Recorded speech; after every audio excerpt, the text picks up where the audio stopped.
I found out my husband had been cheating on me with my sister when I saw a text on his phone, "Tell her you're working late. She always buys it." My sister didn't deny it. My mother said, "At least it wasn't a stranger." I moved out that night. No one helped me pack. 2 years later, I got an invitation to their wedding.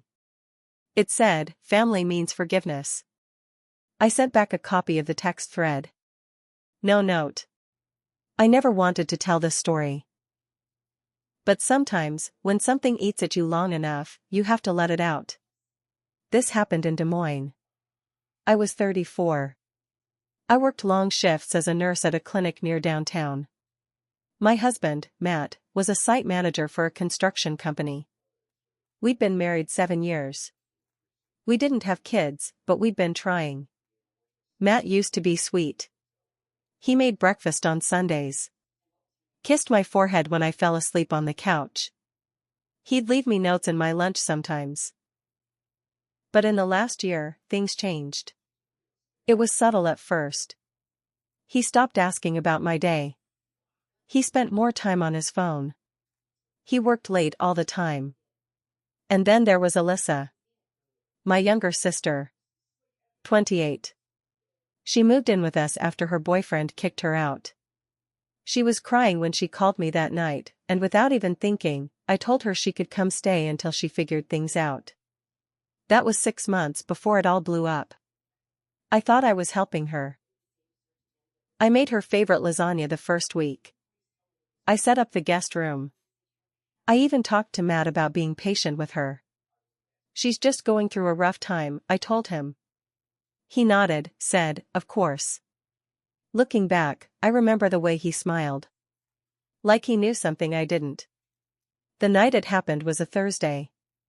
Matt came into the kitchen, pulled his jacket on, and said, "We've got a pour running late at the site. I'll be back around 10. I said, "Do you want me to pack you something?"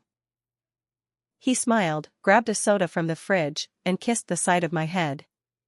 "Nah, I'll grab something later." 10 minutes after he left, his phone lit up on the counter. He always took it with him. Always. But not that night. The message said, "Tell her you're working late. She always buys it."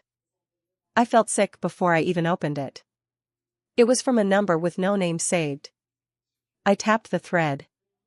It was Alyssa's number. I read everything. Months of messages. Filthy stuff. Not just sex, but jokes. About me. About how clueless I was. About how they had to keep the noise down when I was home early. There were photos. Hotel reservations. One message from her said, "Can't wait until we don't have to sneak anymore." I didn't scream. I didn't cry. I just stood there. I think my brain shut down. I drove straight to my mom's house. I didn't call first. I needed someone to tell me I was losing my mind. I needed someone to say, "We'll fix this." My mom sat on the edge of her couch, arms folded. My dad barely looked up from the TV. I read the messages out loud. My hands were shaking so bad I could barely scroll. And my mom said, "At least it wasn't a stranger." That would have been worse. That's when I knew no one was on my side. I drove home. Alyssa was there on the couch, watching some reality show. She looked up and saw me holding the phone. I didn't say anything. She didn't either. She just looked at me and said, "So I guess you know." No apology. No shame. Matt came home a few hours later. He saw my suitcase by the door and had the audacity to say, "Don't do this." I said, "How long?" He shrugged. "A few months." I asked, "Why her?" He said, "It just happened. You were always tired. We didn't plan it." He stood there like I was being irrational. Like I was being dramatic. I packed the rest of my things in silence. He didn't help. Neither did Alyssa. I stayed with a friend for a while. Got a new apartment. A new job eventually. Changed my number. I didn't hear from any of them. Not my parents. Not my sister. Not my husband. 2 years. Not a word. Then one day, I got a letter. Thick envelope. Cream-colored. Fancy calligraphy. A wedding invitation. Alyssa and Matt. Family means forgiveness, it said on the front. No apology. No explanation. No remorse. Just an invitation. I didn't cry. I didn't scream. I didn't write anything back. But I did something else. I printed out every single message between them. All of it. Every dirty word. Every lie. Every sneer behind my back. I folded the pages. Put them in the RSVP envelope. Sealed it. Sent it back. No note. No signature. Just their own words. I didn't expect anything to come of it. Honestly, I thought maybe they'd toss the envelope without even opening it. Or maybe they'd read it, feel a flicker of shame, and still move forward with their perfect little wedding. But 3 days after I mailed it, my phone rang. It was my mom. I hadn't spoken to her since the night I read the messages out loud in her living room. She didn't even have my new number. She must have gotten it from an old friend or maybe stalked me on Facebook. I let it go to voicemail. She called again. Then a third time. Finally, I answered. Her voice was tight, like she was holding back tears or rage, I couldn't tell which. What the hell is wrong with you? She snapped. I didn't say anything. That letter you sent, those filthy messages. You embarrassed your sister. Do you know how upset she is? I laughed. I didn't mean to, but I did. It just came out. A short, bitter laugh that felt like it had been stuck in my chest for 2 years. She's upset? I said. Tell her to wipe her tears with the wedding dress I paid for when I let her stay in my house. She didn't mean for it to happen, my mom hissed. You left your marriage behind. You let him go. I hung up. I didn't say goodbye.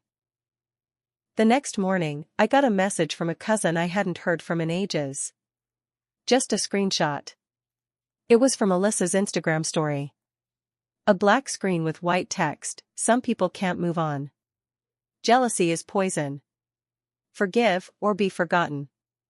She didn't name me, but everyone knew. I didn't respond. I didn't message her back. I just watched the comments roll in. People congratulating her. Heart emojis. You deserve this. Ignore the haters. I stayed quiet. Until one of the comments caught my eye. It was from an old high school friend of mine. Someone I hadn't seen in over a decade. It said, wait, was this the sister you used to talk about? The one who always copied you? I clicked her profile and messaged her privately. I asked what she meant. She said Alyssa had always had a weird thing about me. Back in high school, she used to ask about my boyfriends. She'd show up at the same parties. Try to dress like me. Even tried to hook up with one of my exes once, but he turned her down. I thought you knew, she said. We always thought it was creepy. That was a punch in the gut. Alyssa hadn't just betrayed me. She'd been watching, copying, taking pieces of me for years. Maybe it was about Matt. Maybe it wasn't even about love. Maybe she just wanted to be me. That's when I decided to go a step further. I made a new email. Anonymous. No name. No details. And I sent screenshots of the texts between Alyssa and Matt to the church where they were getting married. Just one line in the email, you should know what kind of people you're marrying under your roof. I didn't stop there. I sent copies to Matt's job, he was up for a promotion, and I knew his company had a strict moral clause for management roles. Especially when it involved workplace behavior. I included the date-stamped hotel receipts. One of the nights he'd claimed to be out of town on a work trip. Again, no name. No return address. Just truth. I didn't want them to hurt. I wanted them to see what it felt like to be exposed. A week before the wedding, I got a text from Matt. All it said was, "You're sick." I stared at it. Then I deleted it. No reply. A few hours later, I got another message. This time from a blocked number. A screenshot of a Facebook status. Alyssa crying in her wedding dress. Not at the wedding. Alone in a room with cheap wood paneling. Caption said, "Sometimes family ruins everything. God will forgive you, even if she won't." The Facebook post made its rounds. I didn't share it. I didn't comment. But I watched. I saw how people began turning on her in the comments.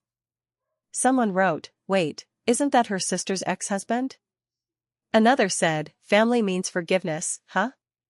What a joke." A few old friends from back home messaged me privately. Some I hadn't talked to in years.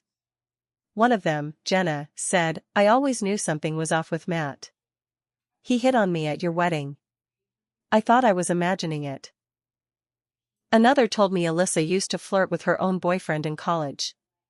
Said she'd walk around in just a towel and ask dumb questions like, "Does he always work out that long?"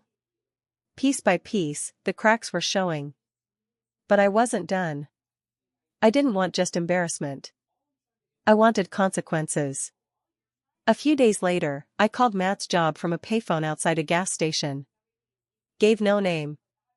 I told them to look at the documents someone sent in the mail. The receptionist hesitated. "And who should I say is calling?" I said, "Doesn't matter. Just make sure HR sees it.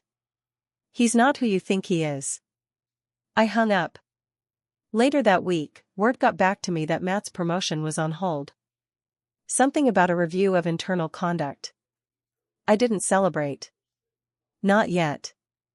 Then came the final straw. My landlord knocked on my apartment door with a letter. Said someone had filed a complaint about harassment. No name, of course. But I knew who it was from. Inside the envelope was a typed letter accusing me of cyberstalking, emotional manipulation, and defamation. I laughed. Out loud. Alone in my kitchen. That's when I knew they were scared. They weren't just angry. They were trying to silence me. So I got louder. I went to the same church they'd booked. Sat down with the pastor. I was calm. Respectful. I told him the truth. I said, "They want a clean white dress in your church. But what they're hiding isn't clean." I didn't ask him to cancel anything. I just let him read the messages. He turned pale. Quiet. He said, "This is not what marriage is supposed to be built on." A few days later, the church canceled the ceremony. Not postponed.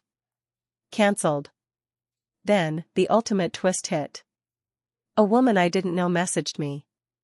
Said her name was Claire. She worked in Matt's office. She told me she'd been seeing Matt for a while. Said he told her he was divorced and his ex was crazy. She never knew about Alyssa. Not until the texts leaked. "He's been lying to both of us," she said. "I just wanted you to know, I left him. I found out everything. 3 women. 1 man. All lies." But I still wasn't done.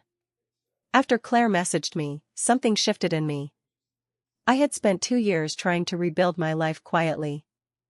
I stayed low. I worked, paid my bills, healed the best I could. But now I realized I had been too quiet. Too forgiving. I had walked away so they could feel safe. I stayed silent so they could pretend I was the problem. So I made one last move. I wrote everything down. All of it. Every message. Every betrayal. I didn't use fake names. I didn't blur faces. I posted it online. Not out of spite, out of truth. Because the only thing worse than being betrayed is being erased. I titled it, "My Sister Stole My Husband, and My Family Helped Her Do It." I didn't expect it to blow up. But it did. Thousands of people shared it. Commented. Said they saw themselves in it. Said it made them feel seen. A few people recognized them. Even shared screenshots of messages Alyssa had sent them years ago. Some worse than what she'd sent Matt. Within a week, she shut down her social media. Matt did too. My mom emailed me. Just one line. "You didn't have to destroy her." I didn't answer. Because yes, I did. She destroyed me first. But I'm not going to lie and pretend I'm innocent either. I lost a part of myself in all this. The part that trusted people without question. The part that believed love was always safe. Revenge changes you. I became someone colder. Sharper. But maybe I needed to. Because here's the truth, I don't regret exposing them. I don't regret the pain they felt. But I do regret one thing. Letting them get so close that they could hurt me in the first place. Now, I live alone. I keep my circle small. I don't trust blood over behavior anymore. Family is who shows up when everything falls apart. And the next time someone tries to cross me, they better know I don't burn bridges anymore. I blow them the hell up.